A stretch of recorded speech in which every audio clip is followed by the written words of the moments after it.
I feel like he really lost the passion to serve and the passion to represent people. And that even happens on the local level, folks, believe it or not. Some of you may have experience with that.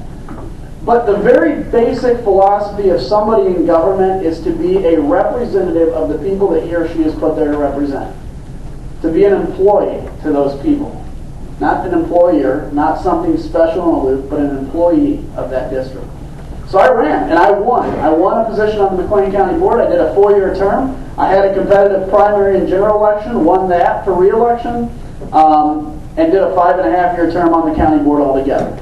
That all coincides, though, with when 9/11 happened. Now, every one of you here probably knows exactly what you were doing when you had heard about the first plane hitting the World Trade Center, and you probably thought, wow, that was, an unlucky airplane or whatever. You didn't know what was going on. It was kind of sinking in, and then you heard that a second plane hit the World Trade Center, and shortly thereafter you heard that one hit the Pentagon.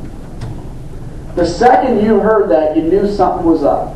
Well, I'll tell you, I was driving to work that morning, and I knew, when I heard that second plane hit the World Trade Center, I knew America was never going to be the same again.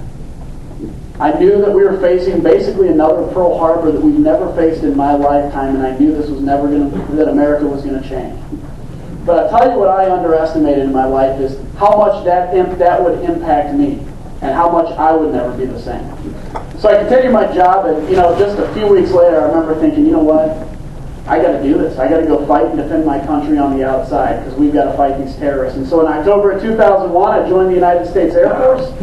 In the fall of 2003, I went to officer training, became a second lieutenant, and shortly after that, went to pilot training. And that's what I've been doing ever since. Since 2003, I've been a pilot in the United States Air Force. It's taken me to Iraq on 3 different occasions. It's taken me to Afghanistan twice for shorter trips. It's taken me all over the world as part of the war on drugs and other contingency operation training missions. And it's driven home to me a lot of great things about America that I'm going to talk about. But let me also say, raise your hand in here if you're a veteran of the armed services. Let's give these veterans a treat.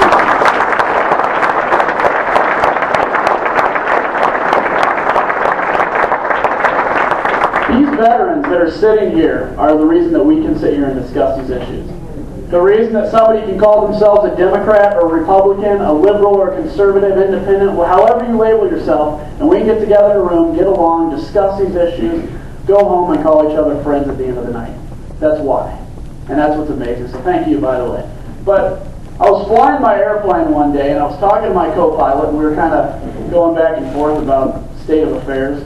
And I remember thinking, if I'm willing to fight and die for my country on the outside, I've got to be willing to fight for her on the inside.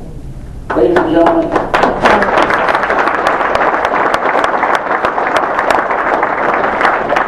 I do not want to underestimate this, and I don't want you to think I'm saying this for dramatic effect or anything like that.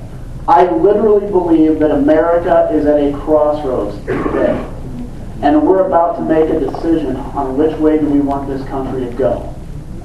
Do we want to go to a nation that believes that government is the answer to everything? And let me tell you, at the end of that day, there are going to be folks that don't have work because government doesn't create work.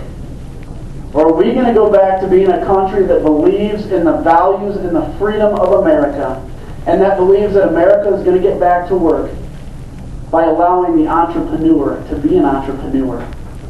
To re-attain that kind of Old West feeling of, go out and blaze your own trail. You're responsible. Go blaze your own trail. That's what we have to get back to. Now, there's ways that we can maintain that spirit and take care of those less fortunate among us. So we're going to talk about that a little bit.